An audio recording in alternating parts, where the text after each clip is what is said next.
지난 9월 구글과 메타가 개인정보법 위반으로 과징금 1,000억을 맞았습니다.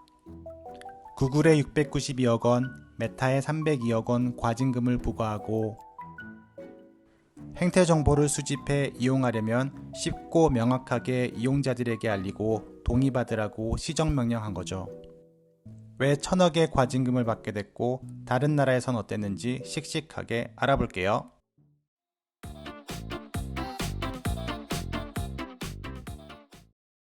구글과 메타는 인터넷에서 검색하고 소셜미디어를 쓰는 사용자에게는 네이버 다음으로 많이 쓰는 검색 엔진이고 페이스북은 여전히 사용자가 많죠.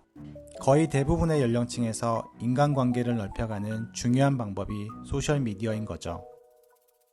특히나 페이스북은 개인정보가 많이 포함돼 있어 개인 프라이버시 문제가 항상 있어 왔는데요. 이번 구글과 메타에 대한 1,000억은 개인정보이용법 위반에 대한 징벌적 과징금입니다. 구글과 메타가 개인정보를 이용해 사용자의 동의 없이 맞춤형 광고에 사용했다는 건데요. 사실 개인정보가 동의 없이 사용되면 불법적인 일에 사용되고 스팸이나 피싱에도 노출되기 쉽습니다. 구글과 메타의 개인정보의 불법적인 사용에 개인정보보호위원회가 칼을 빼든 것이죠. 페이스북을 사용할 때는 정보 이용 동의서인데요. 아주 간단하게 쓰여 있죠. 그리고 필수라고 써인 항목은 동의하지 않으면 앱을 깔거나 사용할 수 없게 설정돼 있어요. 개인정보를 어떻게 사용하고 관리하는지에 대한 설명과 그에 대한 구체적 동의는 받지 않은 거죠. 이건 구글의 개인정보 보호 동의서인데요. 국내와 유럽을 비교해 볼까요?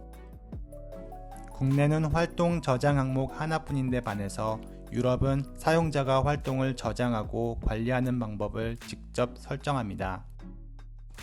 이런 유럽과의 차별적 개인정보 이용에 대한 방법 때문에 과징금을 때려 맞은 거죠. 구글과 메타는 한국에서 처음으로 과징금을 맞은 걸까요? 그렇지 않습니다. 다른 과징금 사례를 살펴볼게요. 유럽연합 법원은 2021년 구글에 24억 유로의 과징금을 부과했습니다. 한화로 약 3조 3,800억. 구글은 당연히 불복하고 항소했는데요. 하지만 유럽연합 법원은 항소를 기각하고 2022년 9월 14일 41억 유로, 한화로 약 5조 6천억의 과징금을 확정했습니다. 9월 14일 유럽법원 산하 룩셈부르크 일반법원의 판결문인데요.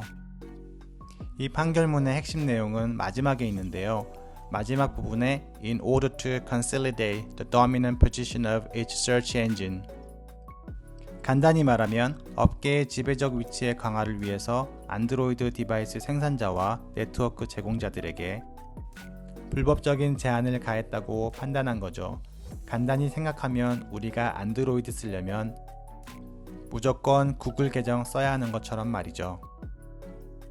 판결은 내려졌고 이제 구글이 어떻게 반응하는지 지켜보는 것도 재밌겠네요. 그럼 메타는 어떤 과징금을 받은 적이 있을까요? 가장 유명한 사건이 캠브리지 애널리티카 스캔들입니다. 캠브리지 애널리티카라는 회사가 페이스북을 이용해 개인정보를 수집하고 그 개인정보를 2016년 미국 대선에 사용하도록 제공한 사건이죠.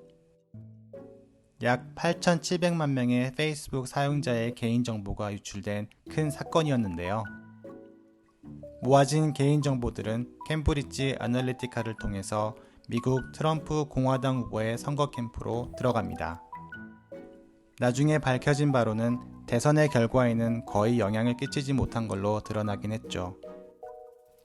그래도 수천만 명의 개인정보가 유출돼 전 세계가 발칵 뒤집힌 사건입니다.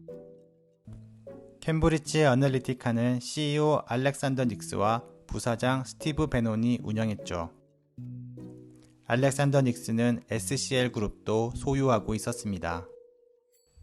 이 두 사람은 페이스북을 통해 수집한 정보를 로버트 머서라는 사람에게 전달하는데요. 로버트 머서는 수십억 달러의 자산가인데 트럼프를 지지하는 골수 공화당원입니다. 그럼 캠브리지 어널리티카는 페이스북을 통해서 어떻게 개인정보를 수집했을까요? 여기 캠브리지 대학에 알렉산드르 코간이라는 대학 교수가 있습니다. 코간 교수가 설립한 회사가 글로벌 사이언스 리서치라는 회사인데요. 이 회사가 아까 말씀드린 SCL 그룹의 자회사인 SCL 일렉션 리미티드와 상업적 딜을 칩니다. 정보 모아오면 돈 많이 준다는 내용의 딜이었겠죠.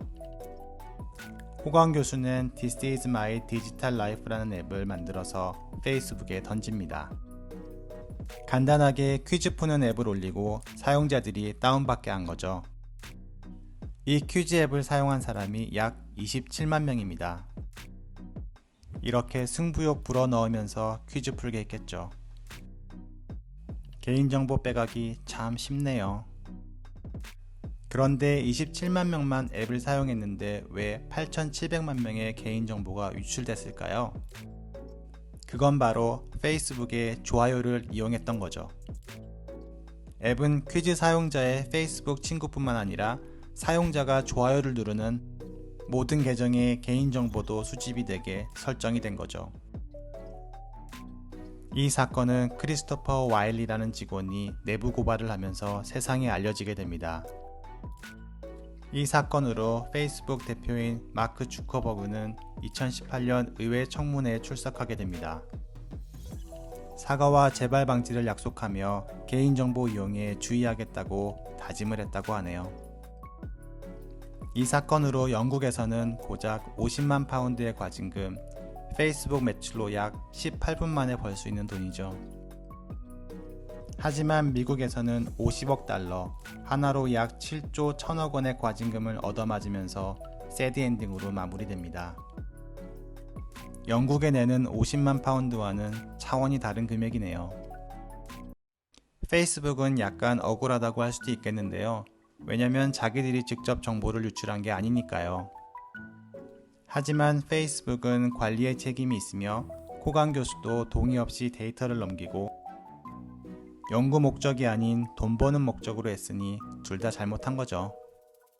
잡다한 지식 씩씩하게 알려주는 남자 잡식남TV, 오늘의 지식은 여기까지입니다.